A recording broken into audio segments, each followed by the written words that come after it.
Hey, what's up, folks? This is Jesse with Keeping It Real Finance, the channel that always has your back and tells it like it is. Well, today's video is going to be all about staking with Trust Wallet. Primarily, we're going to be talking about BNB staking. So there was an issue that I ran into the other day, and it kind of caught me off guard. And then once I started digging into it, I thought there was a couple of things here that most people who are staking on Trust Wallet probably don't understand, have no idea that's going on in the background. And are kind of making a bit of an uninformed investment when you do this. So I want to expose all of this stuff today with some of the guides that are out there, as well as just tell you my personal thoughts on kind of what happened in my scenario and what I'm doing about it, okay? So it should be very informative for anybody who's staking with Trust Wallet, especially if you're staking BNB with Trust Wallet. This would apply to the other coins as well, but primarily I'm talking about BNB, okay? So that being said, if you enjoyed today's video, make sure to hit the like button. If this is your first time to the channel, make sure to subscribe. And if you click the bell, you'll be made aware whenever I post time-sensitive content just like this. And now, let's get it going.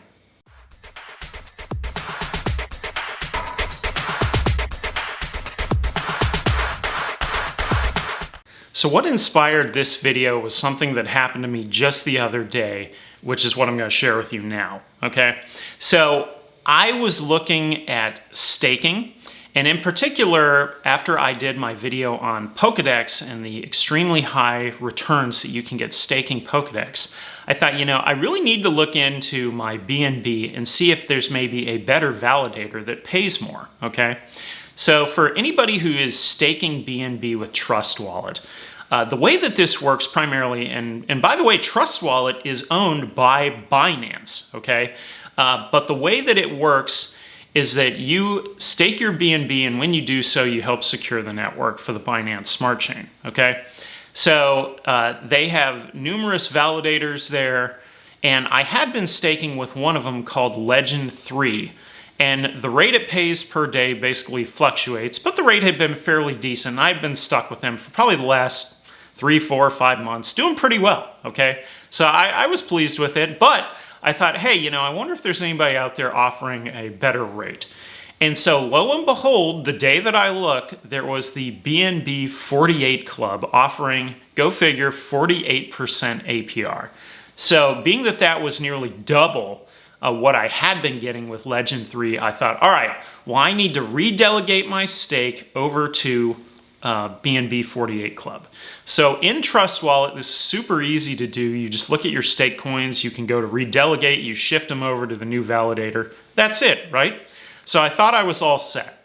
Well, the following day, the old bait and switch occurred, and all of a sudden, BNB 48 Club was inactive. So what does that mean? Did I lose my staked tokens? No, you don't lose your tokens even if they go inactive. But what it does mean is when they go inactive, you're not getting any rewards. So basically, I have elected to shift my stake over to them, and now I was going to get a return of 0, nothing. And the kicker in all of this is it takes roughly 7 days to redelegate your stake. And then 3 days after that, you'll start earning rewards. And so all of a sudden, your coins are tied up for a week, 10 days at the most, and you're getting absolutely nothing. So that's what inspired this video, was because I really felt duped in what happened here, okay? So I decided to look into this staking with Trust Wallet, and I've got a lot of good info that I'm going to share with you in today's video, all right? So number one thing that I learned is that the Binance Smart Chain is running on proof of stake authority, okay? So this basically combines proof of authority, which is used by something like Matic, along with proof of stake used by something like Cosmos. So because of the proof of stake authority consensus mechanism, only the top 21 validators, which are elected daily by how much BNB they're currently holding, are active. Thus, the more BNB they have, the higher up the list they go, okay? Now, the way it works is validators earn BNB tokens for producing blocks, which are then paid in rewards to the delegators, that's you and me, who are staking our coins. So in this current list seen here, of the 42 validators, 21 are active based upon how much BNB they have. Now, while in this screenshot here, of the remaining 21, 15 are inactive, with an obvious BNB 48 club leading the charge of inactive validators, thanks, with 6 even listed as in jail, okay? So they're not just demoted, they're turned off, all right? Now, I did discover that the active list, as I mentioned, is updated daily and reset each day at 0 Coordinated Universal Time, or the UTC time zone, which is basically the time zone of the UK, Spain, France, etc. Okay? Now, number 2, what I also learned is that when you're looking at the list of validators in your Trust Wallet app, you can only see the APRs as seen in this screenshot. That's the only information you've got. Well, guess what you can't see? You can't see how much commission the validator is taking from your rewards, all right?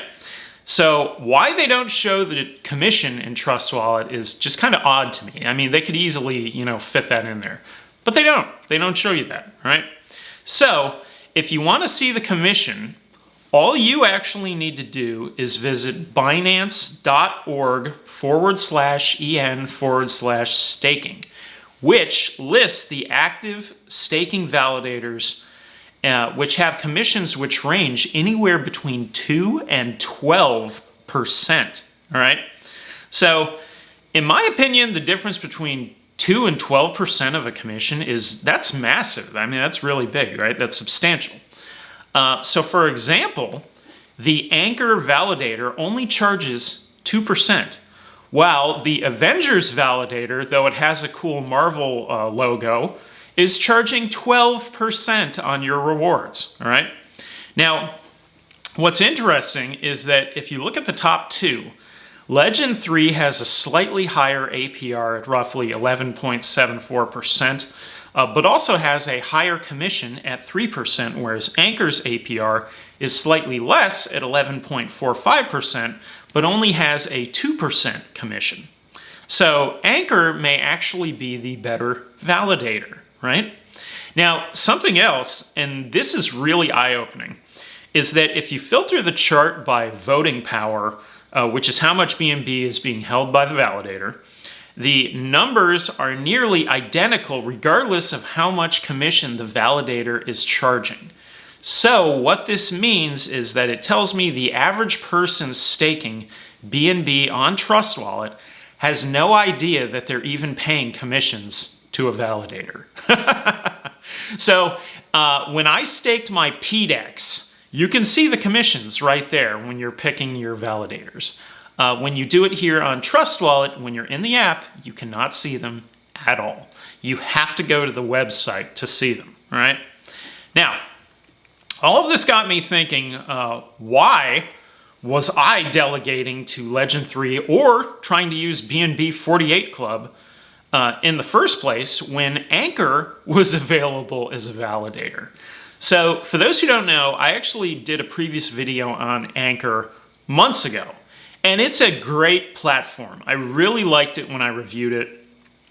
It basically combines node infrastructure with Web3, which translates to meaning basically that there's no way that validator is going inactive. ANKR will not go inactive like, BNB 48 Club, okay? So why I even attempted to redelegate my stake to BNB 48 Club, it's kind of a, a head smacker, lesson learned, right?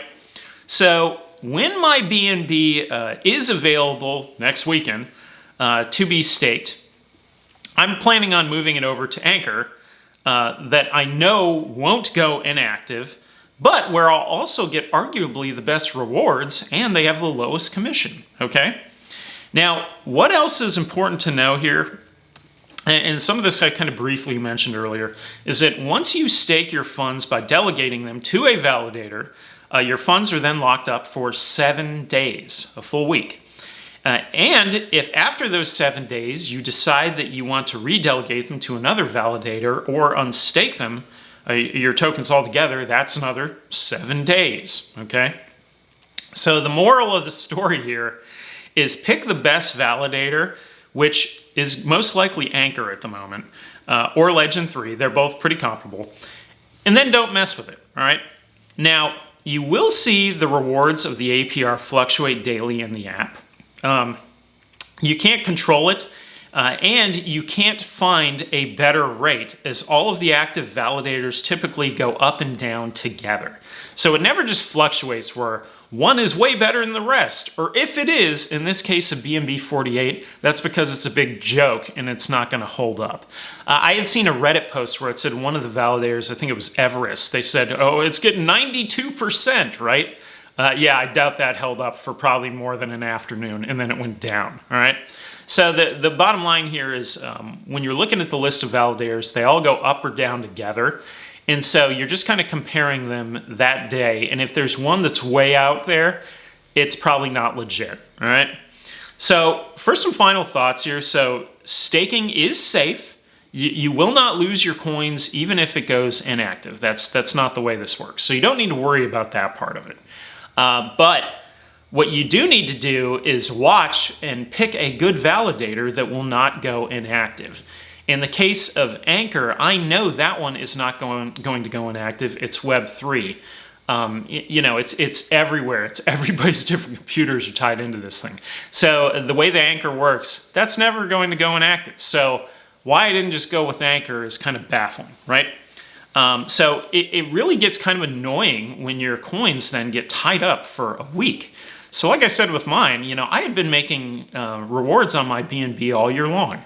And now I'm making nothing on it because I got greedy and I said, hey, BNB 48 Club. I tried to go for it and it blew up in my face, right? So I think the bottom line here is that staking on Trust Wallet is definitely a good thing, especially if you're staking your BNB. Here in the USA, we can do this. This is sort of a workaround. I like Trust Wallet because it's kind of a workaround into the full Binance. You can do a lot of things with Trust Wallet, which is pretty neat. But when you are staking, you need to know what the commission is for that validator, and you need to know that this is a validator that is steady and stable, right? So, you know, just because it has a cool logo like Avengers, well, you're paying a really high commission, right?